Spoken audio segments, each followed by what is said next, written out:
আসসালামু আলাইকুম, সবাই কেমন আছেন? আশা করি ভালো আছেন। আজকে আমি রান্না করব টমেটোর ঝোল। তার জন্য আমি আজকে নিয়েছি দুটো মাঝারি সাইজের টমেটো। স- টমেটোগুলো কেটে নিয়েছি 4 ফালি করে। আপনারা আপনাদের মতো করে কেটে নিতে পারবেন। আমি এখানে দিয়েছি হচ্ছে টমেটো কাটা, তারপর পেঁয়াজ কুচি। পেঁয়াজ কুচিটা আপনাদের পছন্দ মতো, আপনারা আপনাদের মতো করে পেঁয়াজ কুচিটা কম বেশি দিতে পারবেন, সমস্যা নেই।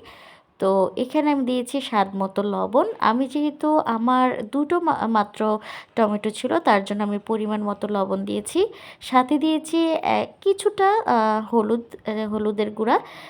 আর সাথে দিয়েছি হচ্ছে আস্ত দুটো কাঁচামরিচ। কাঁচামরিচের পরিমাণটা আপনারা বেশিও দিতে পারবেন, আপনাদের ইচ্ছা।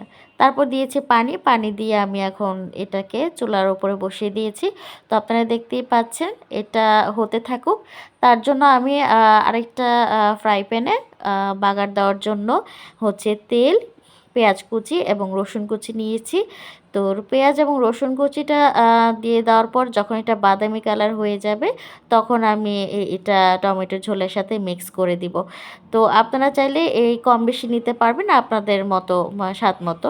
তো আমি এটা খুবই সামান্য পরিমাণে হচ্ছে পেঁয়াজ কুচি আর রসুন কুচিটা নিয়েছি। তো দেখুন আমার এই যে টমেটোর ঝোল হয়ে গেছে। তো উঠানোর আগে আমি হচ্ছে একটু ধনেপাতা কুচানো দিয়ে দিব। ধনেপাতা কুচানোটা দিলে হয় কি, এটা খুব ভালো একটা ফ্লেভার আসে, আমার কাছে খুব ভালো লাগে। আপনারা চাইলে অ্যাড করতে পারেন, আবার নাও করতে পারেন, অপশনাল। তো এই যে দেখুন আমার হচ্ছে এই টমেটোর ঝোলের একটা ফাইনাল লুক। তো দেখে জানাবেন কেমন হয়েছে।